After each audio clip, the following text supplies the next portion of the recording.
Hello, Stitchers. Welcome to Stitch Please, the official podcast of Black Women Stitch, the sewing group where Black Lives Matter. I'm your host, Lisa Woolfork.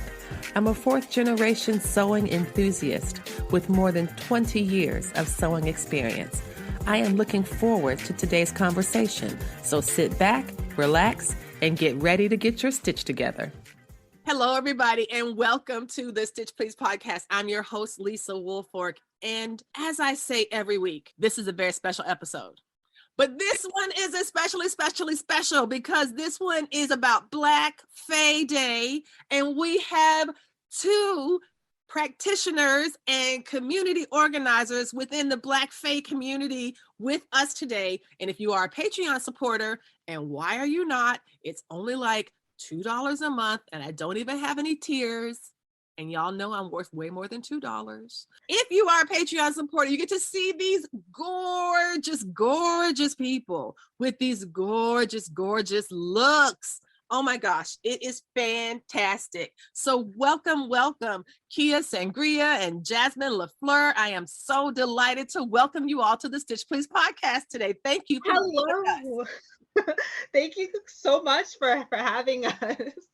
And yes, I'm so excited. This is delightful. I am quite delightful. Jasmine, I want to ask both of you, but I'll start with Jasmine. Jasmine, how did you get started in cosplay and costuming? Like, how did you get started? Okay, well, I don't really consider myself a cosplayer just because I don't have all the skills like it takes to put out a look every week, but I've always followed the Black cosplay community. I've always been a supporter of all the cosplayers out there, and I tend to do little things like cosplays. I think that's what they're called. It's when you kind of just throw together the regular items that you have in the house and you put it together and you dress up as a character that you like. I kind of started doing little fun things like that. I went to a convention, I think it was back in, let me see, like what is 2015, I think it was, with some friends, and they said, just come to the anime convention with me. And I was at St. Louis, and so I put together a little like Totoro dress and had my hair silver with like little pink ends at the end, and so that kind of started my costuming love. And I got to meet a cosplayer named Princess Mentality at the time, cosplay, and she created the hashtag 28 Days of Black Cosplay at the time. So she was a huge influence to me and even Black Fae Day. So I've been in love with the community for a while. Absolutely love that. I love how the roots of the community started from something small, but then your attachment grew. You went to conventions, and then you see someone, and then she starts doing something, and it becomes big, and now it's inspired you to do something, which is, I think, incredibly big too. So this is really delightful. Kia, I'll turn to you. How did you start cosplay, or do you, unlike Jasmine, do you consider yourself a cosplayer? I am a cosplayer through and through, Lisa. I started cosplaying back in 2011. So I've been here for like quite some time, and like my love of cosplay started when I was younger, but it wasn't until I got older and I got my first sewing machine that I really felt like I could become like the magical girls that I would see on TV and dress up at like cute events and stuff. I mean, some of my earliest memories were throwing things together for like the Coney Island Mermaid Day parade in New York City. Wow. So, I got some cheap spandex and put together my little makeshift mermaid tail to like strut down the boardwalk, and I've been in love since. And cosplay really revolves around my entire life. I met my husband in cosplay. He proposed at New York Comic Con in cosplay. We were in Cosmo magazine in cosplay. And when we finally got married, we got married in cosplay at this old school Italian venue, going on 6 years in July. Congratulations. So yeah, cosplay has like always been a part of like what I do. and just like having the skills to be able to be like instantly become anybody that I want with just a couple of stitches, which is an understatement, but literally just a couple of stitches allow me to become like anyone or like anything that I want. And so when Jasmine came out with like Black Fae Day, I was just absolutely elated to have someone create something so meaningful with so much love behind it for us that I had to go like all in for Black Fae Day last year. And what I'm doing this year, y'all not ready for what I'm about to pop out with. I can tell because I'm hardly ready for this interview. So I mean, and I'm only seeing from the shoulders up. I can't imagine when you walk down the street in a whole outfit. Yeah. Oh my goodness. And so you both seem to have come at cosplay or come at this work from different directions. And I guess I wonder, how important are definitions to you, right? Like I was like, is it cosplay? What is cosplay? I've been reading about things like, what's it like Regency Core and all of these different Regency Core, Norm Core. There was another one, another type of core, cottage core. I mean, just all these different types. What do these words mean? And do they mean anything to you? Look, I'm trying to catch up and keep track of all the different aesthetics that come up every day, but it's really exciting. I feel like these labels are kind of important because they give you these little pocket communities that you can, join and create with. So it's really easy to find people that are interested in the same things that you are. So when I made Black Fae Day, it just so happened that fairycore and cottagecore were really hot at the time. So it was easy for me to just use a little hashtag and find all these beautiful people that were participating in that, and it kind of fit the fantasy genre. So those little pockets of aesthetics and creativity really are a good vehicle to start creating and connecting with others that like your same interests. So you see the vocabulary as a way to build community, not as a way to shut people out. Absolutely. Do you find that a similar thing? I know you have a more extensive cosplay background than Jasmine, considering, how much cosplay has done for your life in general. You do a lot of it. And I know that I've had another cosplayer on before, and in some of my readings, I hear about canon, about like, oh, your character needs to look this way. Has that type of policing ever shaped anything you've ever done or influenced the way that you have navigated your own creativity? So what that other cosplayer said is definitely true. There's definitely, when it comes to cosplay, a little bit more frigidness when it comes to how people cosplay. The topic of like people's cosplays being canon, that has never, personally for me, that has never affected the way that I cosplay, simply because there's not enough like Black characters around for me to cosplay. And so by default, I am not canon when it comes to any of the cosplays that I do. But my thing for me personally is, who's going to check me? Nobody. So nobody's going to run up on me and check me. And I mean, people can say what they want online. Yeah. If people have said things about me online, personally, I haven't really seen it. And when it does happen, which is very rarely for me, I usually just delete the comment, because what I'm not going to do is acknowledge you. Like, you don't even you're not even worthy of my acknowledgement. So I don't even dignify certain comments with the response, because it's above me now. Exactly. But I know that for a lot of cosplayers, like, things like that can be a barrier of entry to the hobby, because they may not have the same body shape as the character that they want to cosplay. They don't have the same skin tone as the character they want to cosplay. Those are not things that should ever stop anybody from cosplaying. And I really do preach that. Yes. And for me, like, again, it doesn't matter how you cosplay, but I spend too much time working on these costumes for you to think that you're going to come over here and make me feel bad about wearing them. What you're not going to do is that. It's like, you're not going to do that. Like, not to me. It's like, I don't recall asking your opinion, so I'm really surprised that that you're standing in front of me giving it, because right. I don't recall. And you know what else is interesting? At least for the anime figures, none of those people are meant to be white people. Those are all Japanese people.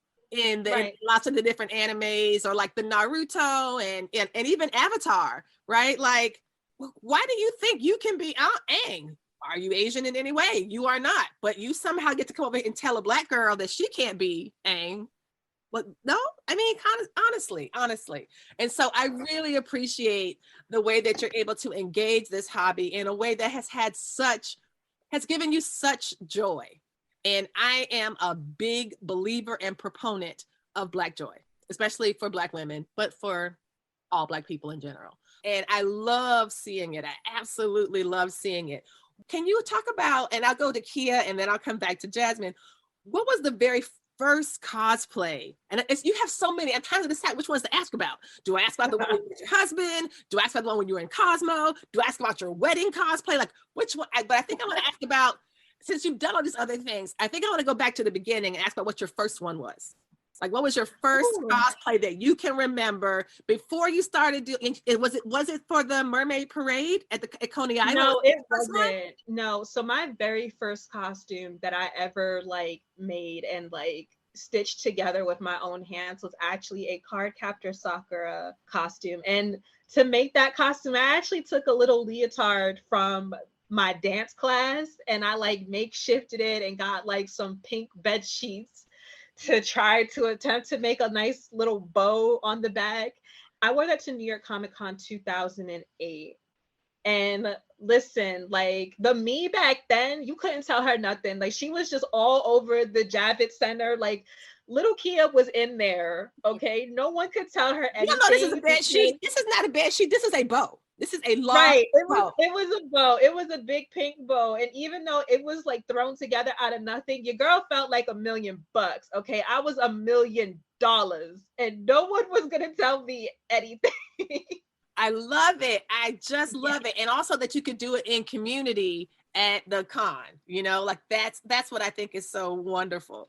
Jasmine, what about you? Do you have like a first or early cosplay that was meaningful to you, something that perhaps maybe through the Fae costuming? Oh, I think one of the most meaningful experiences I had in costume was actually historical costume, which can be just as difficult to navigate as cosplay as well, because, you know, you have a lot of people that want you to be historically accurate. There's a lot of people that say, no, you cannot wear the big, you know, Regency dresses and, you know, the Rococo, you know, Marie Antoinette styles, because, you know, Black people during the 18th century had different occupations and not even an occupation, you know.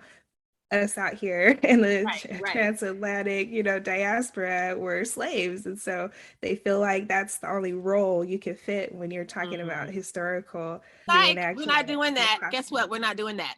Ha. No. So let me tell you, I came out and I was like, I need to find the most obnoxious color just to stand out in front of everybody and be like, I don't care, I'm here in my big ass dress and y'all not gonna tell me anything.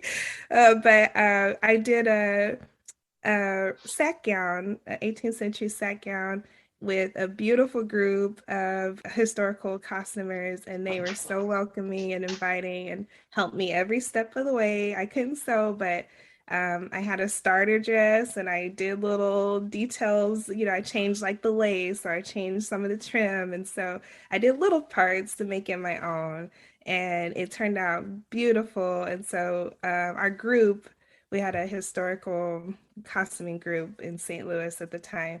We went out to the theater to go hear the St. Louis Symphony play Mozart.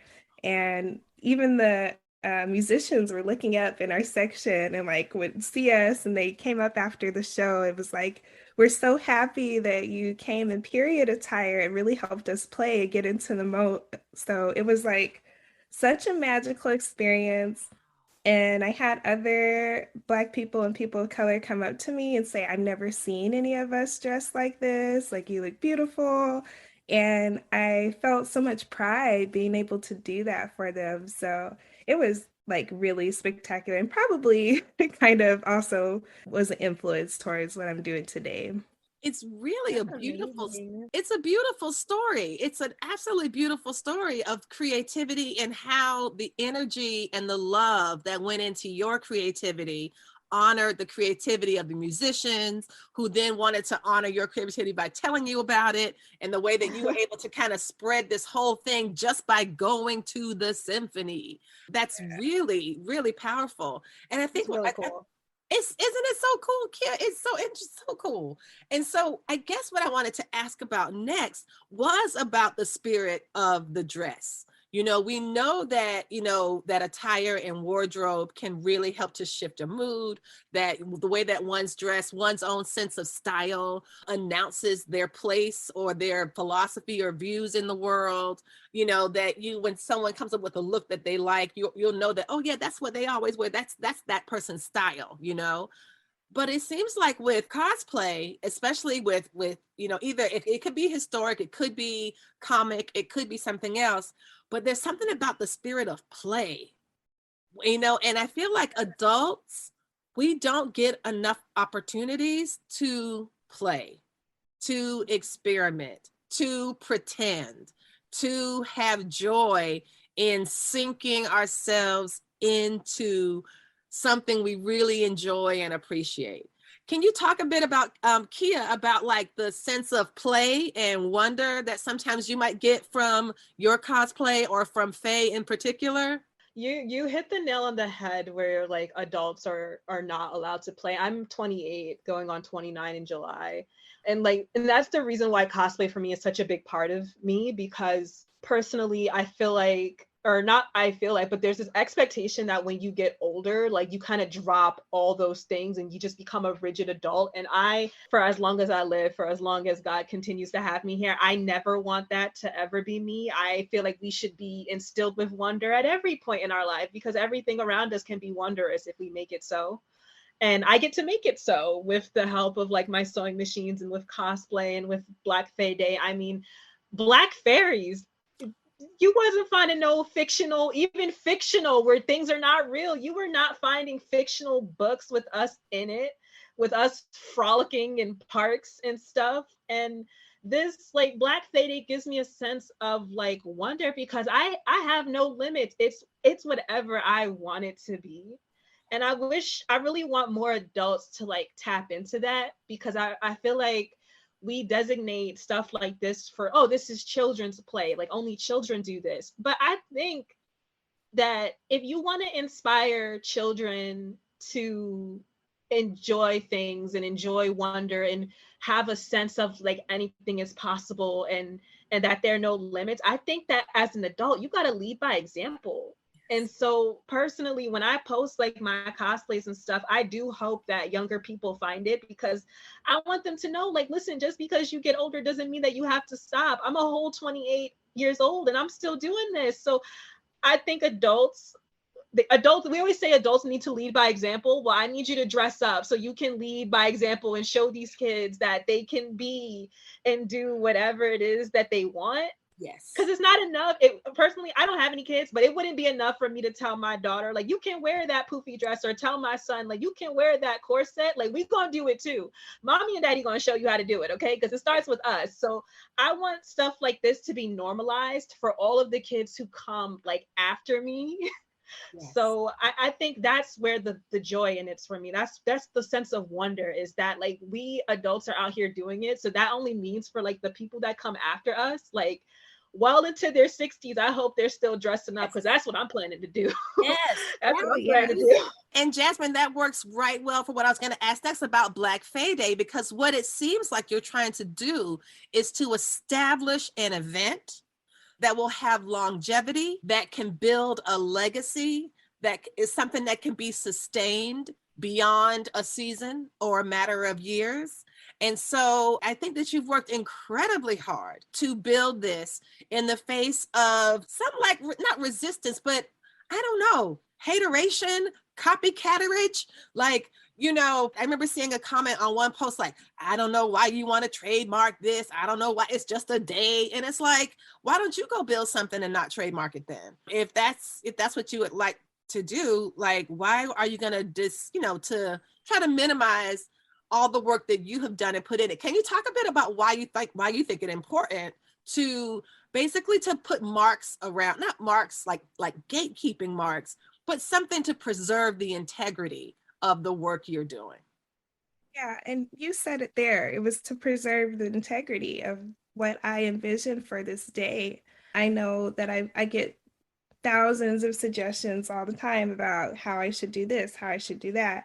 And I knew what I wanted when I made the posts initially. I wanted there to be, freedom to be yourself, be your most authentic self, to express yourself in a way that you may not have imagined as an adult, because, I was looking at images of Brandy and that whole production when she was Cinderella, and there hasn't been another Black Cinderella since. Like, I haven't seen her on screen, and it might, we might have gotten some stage plays and things like that were really important to open the door for this to happen on a bigger scale regularly. But I did get the trade. Actually, my boyfriend is the one that trademarked it and gave it as a gift, but he, what a delight. really That is so sweet. I love it.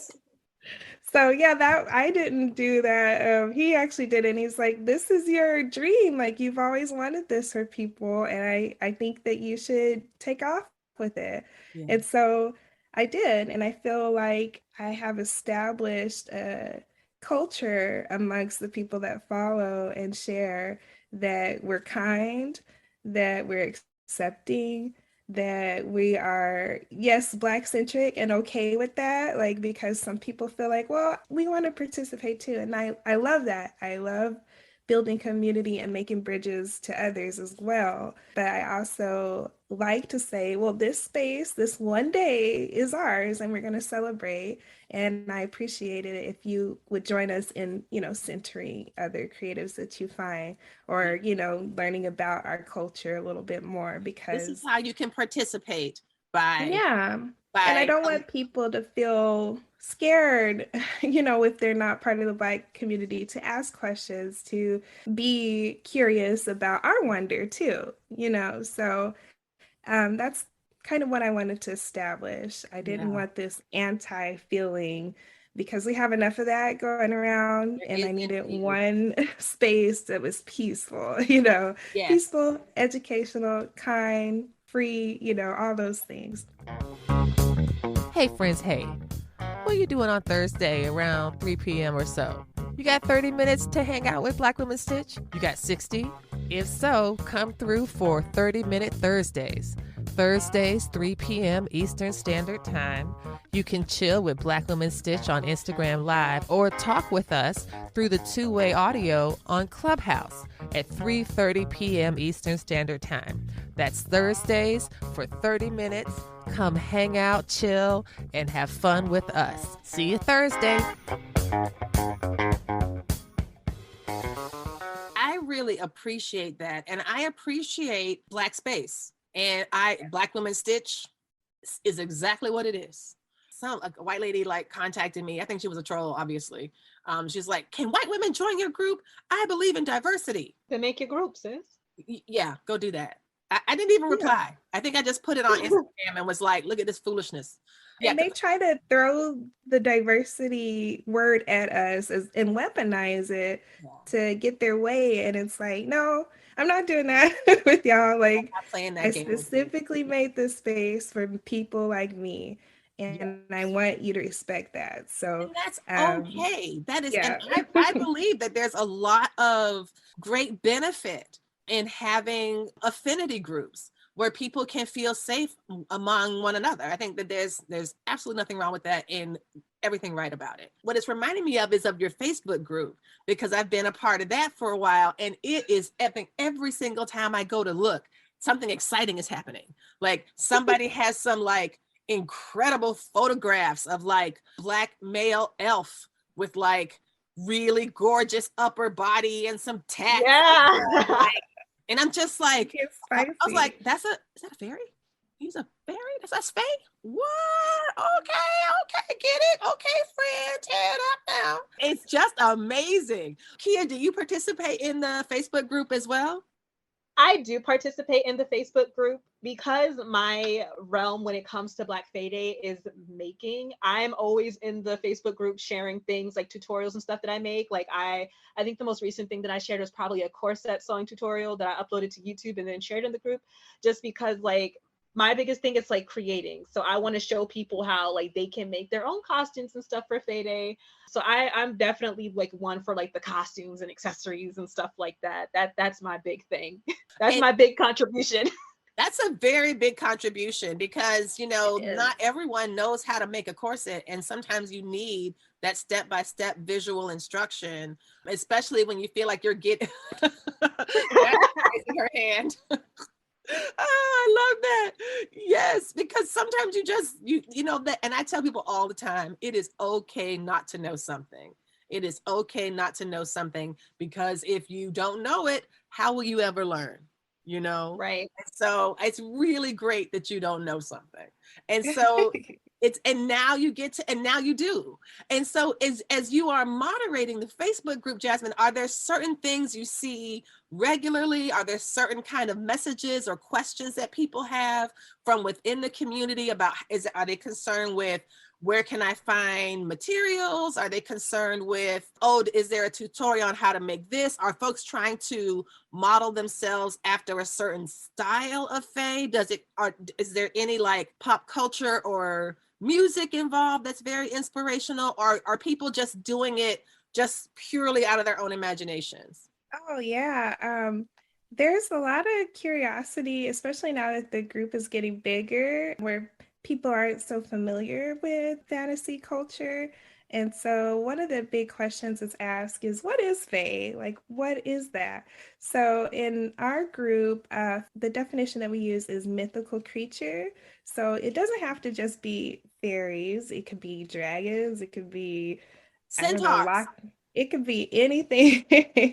Like if you can imagine it and it's mythical to you, you know, you can definitely be that. So that's allowed people to kind of get into their creativity bag and really open up and share some of the wild ideas that they might have been shy about. So it's really cool to see someone come in 1 month and say, I've never done any costuming, but I love what you guys are doing. And then the next month they've covered head to toe in like costuming stuff, or they've got them and their kids doing like a backyard picnic photo shoot. And it's like the bees knees. I love every part. Afters. Yes, I know I should be like, hey, I saw y'all. This is before and this is after. It's beautiful. And everyone in the group is so encouraging and helpful. I will say another big question is, where are the black ears? Where are the brown ears? Finding brown ears, fairy ears or elf ears has been the biggest challenge ever. So there's lots of tutorials and links to different people who share or create those things for us. But those are probably the two biggest questions that come up. So it's interesting to see how the community, you know, joins in and helps each other out. And yes, Kia's tutorials are the best. Yes. And I know you agree, Jasmine, when Kia said these are the best before and afters. What role do you think the group plays in helping people get from before to some spectacular after? Is it because they follow tutorials? Is it because they're getting ideas from seeing all the other images? Is it because they're finally in a place where they can kind of just let loose? What brings about this kind of transformation?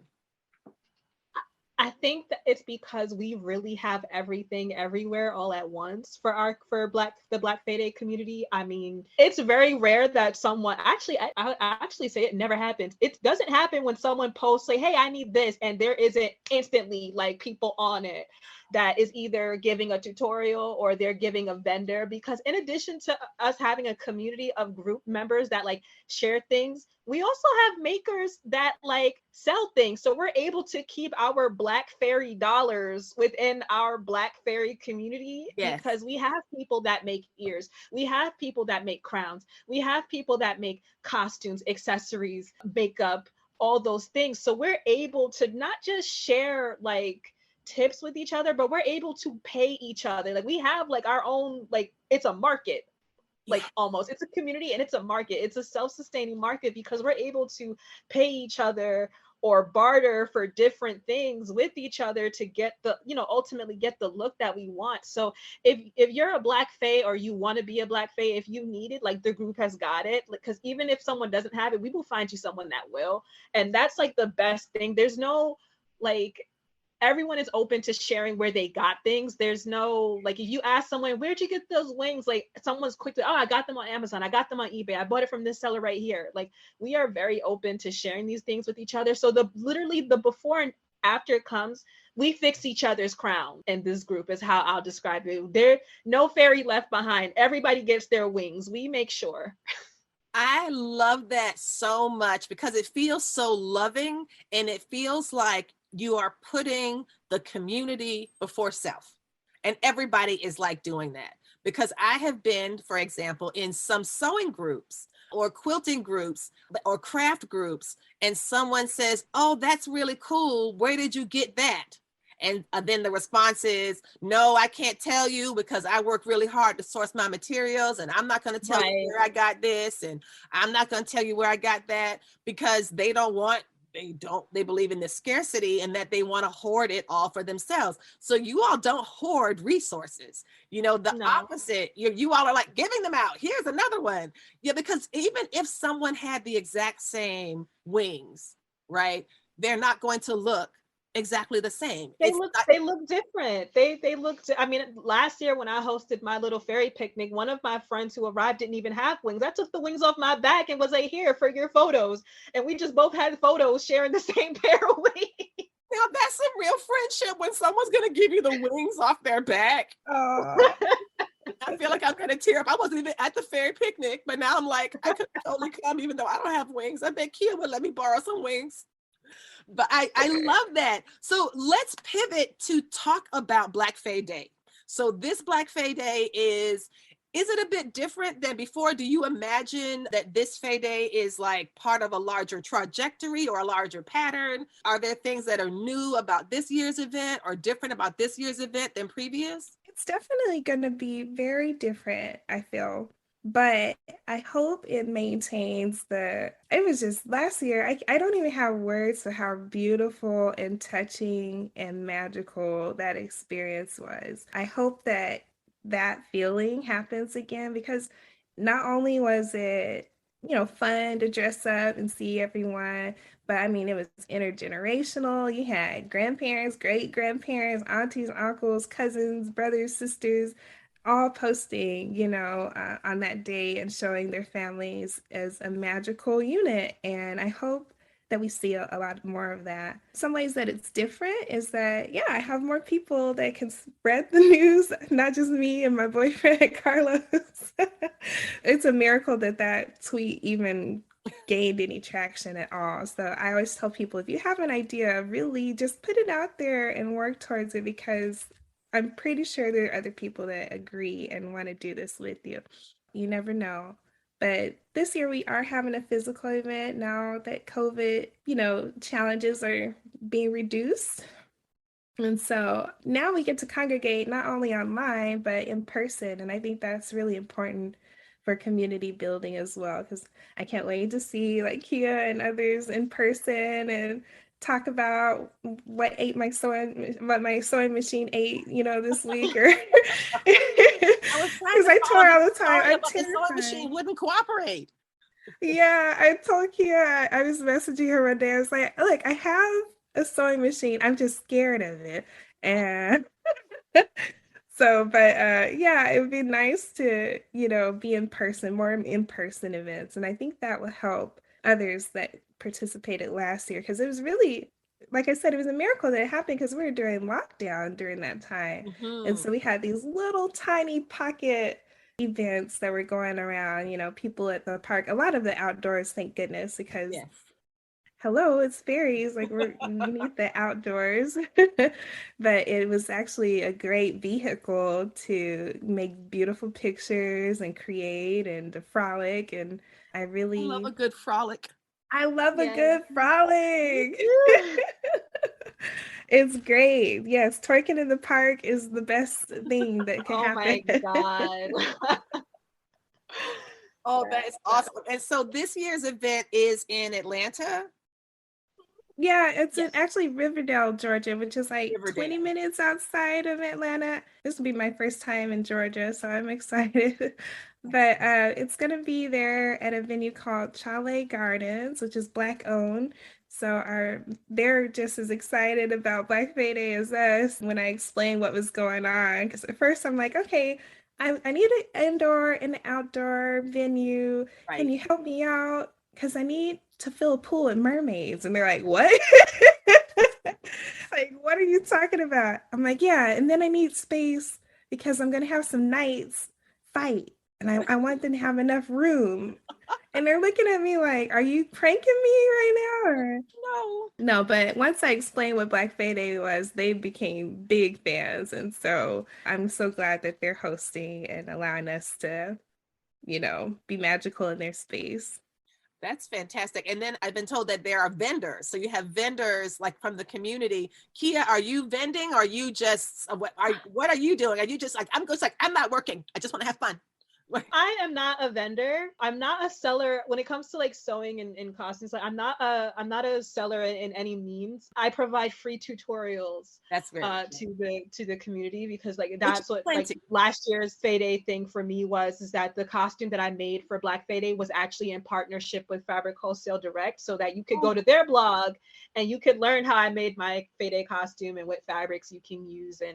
And so I'm really I provide like sewing tutorials and stuff to show people how they can be their most beautiful selves. I don't make money off of this. I just want to give to the community and just leave behind resources that I didn't have when I first started sewing. So wow, it's so generous and it's so important, I think, to share so widely.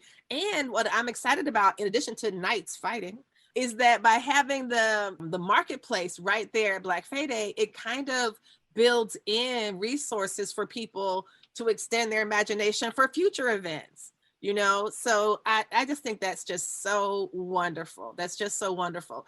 Kia, is there something that you are looking forward to for this Black Fae Day for 2022? So 2022, the weekend before the official Black Fae Day, I intend to kind of go back to Central Park and have a picnic with like my close like New York friends, because that's actually what we did last year. And we had a TikTok go viral like everywhere because we were like twerking in the park as like fairies and stuff. Love it. Which I never expected the video to go as far as it did. And that also drew in a lot of people that were like, hold up, there were like black fairies in like Central Park. So we're actually going to go right back to the same spot in Central Park this year and just like frolic and be around and just surprise the people. Because I mean, I feel like in New York City, a place like New York City, everyone feels like they've seen everything all the time. But folks were really not ready to see us like in the park that day, and people were so excited to see us. And then like we got to see kids, and then like one lady was like walking her chicken and she had us take a picture with her chicken. Yeah, it was quite New Yorker seeing everything. A lady with a New Yorker with a pet chicken. Yeah, well, we have pet pigs, pet chickens in New York City. So yeah, we have chickens and stuff like that everywhere in New York City. And yeah, we're gonna go right back to the same park so I can take everybody's photos, because it was just literally last year was me, 5 friends, and me with my little camera. And I'm not a photographer, but I was like, I'm gonna make us look good today. I just took pictures on my little camera, and that also kind of helped like put Black Fae Day on the map, at least in New York City, because this video went from TikTok to Twitter to Facebook to Snapchat. This video went everywhere, and people were like, well, we had celebrities even, like, how come I didn't get an invite? And I'm just like, girl, it was just me and my friends. Like, I never meant for it to be. So we're actually going to try to reach out to some of those celebrities again and just be like, okay, you want your invite this time? Because exactly. You got your wings? You got some wings? I have got some wings for you. I love it. Jasmine, how about you? What are you I don't know if you can identify one thing that you're most excited about for Black Fae Day 2022. Oh my goodness. I might have to give her more than one thing. What do you think, Kia? I might have to give her more than I one. think, yeah, we gotta do at least three. Three Okay, tops. three things. The Okay, good things three come in things. threes. Three things that you're excited about for Black Fae Day 2022. I've never met in person a Black mermaid, and so I'm really excited to. Well, I'm not a good swimmer, so I'm excited to doggy paddle next to some beautiful mermaids. So I'm really excited about that. I'm also excited, again, I'm very introverted, so this is the most contact I've ever had with like so many people in my life. It's a lot. So to be in one place with a bunch of people that I invited is like a big deal for me. So I'm excited that people are interested and gonna show up. So when I see everyone, I might be a little overwhelmed, but it's a happy, like, overwhelmed process. And I think the third thing is to buy stuff from members of the community. The marketplace kind of vending idea was so special because I was looking and was like, we have everything we need in this group.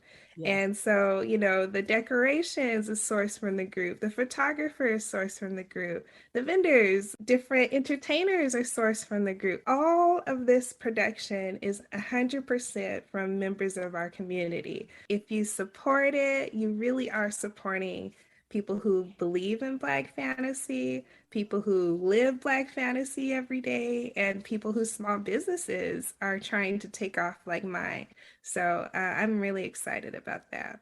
Oh, this is so exciting. I am so excited for Black Fae Day. And as we wrap up, I want to ask you all, the slogan of the Stitch Please podcast is that we will help you get your stitch together. And so I'm going to ask each one of you, and I think I'll start with Kia because Jasmine just spoke.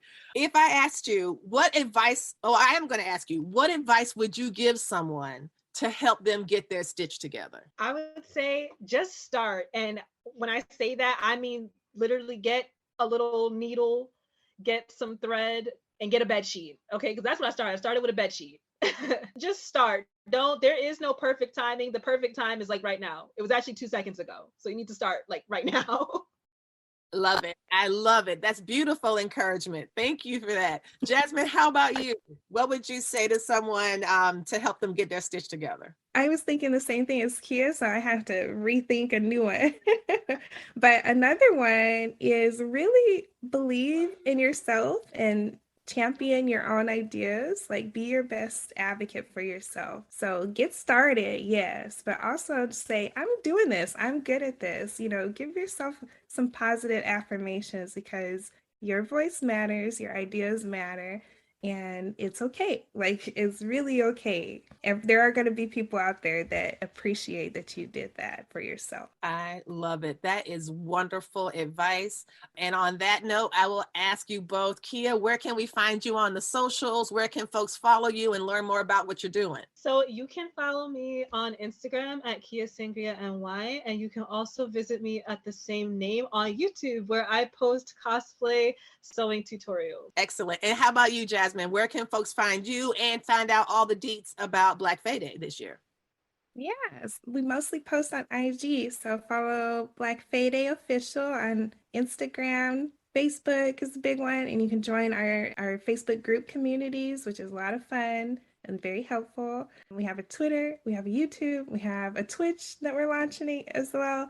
So you can find us all there as well. Thank you both so much for being with me today. This has been such a delightful conversation. I know you have opened up so many imaginative possibilities for people. And so, including myself, I speak for myself, but I'm sure I am not alone in thinking that. So thank you so much, you all, for being with us today. Thank you. Thank you. Thank you for having us. It was a pleasure. You've been listening to the Stitch Please podcast, the official podcast of Black Women Stitch, the sewing group where Black Lives Matter. We appreciate you supporting us by listening to the podcast. If you'd like to reach out to us with questions, you can contact us at blackwomenstitch@gmail.com. If you'd like to support us financially, you can do that by supporting us on Patreon, Patreon. And you can find Black Women Stitch there in the Patreon directory. And for as little as $2 a month, you can help support the project with things like editing, transcripts, and other things to strengthen the podcast. And finally, If financial support is not something you can do right now, you can really, really help the podcast by rating it and reviewing it anywhere you listen to podcasts that allows you to review them. So I know that not all podcast directories or services allow for reviews, but for those who do, for those that have like a star rating or just ask for a few comments, if you could share those comments and say nice things about us at the Stitch Please podcast, that is incredibly helpful. Thank you so much. Come back next week and we'll help you get your stitch together.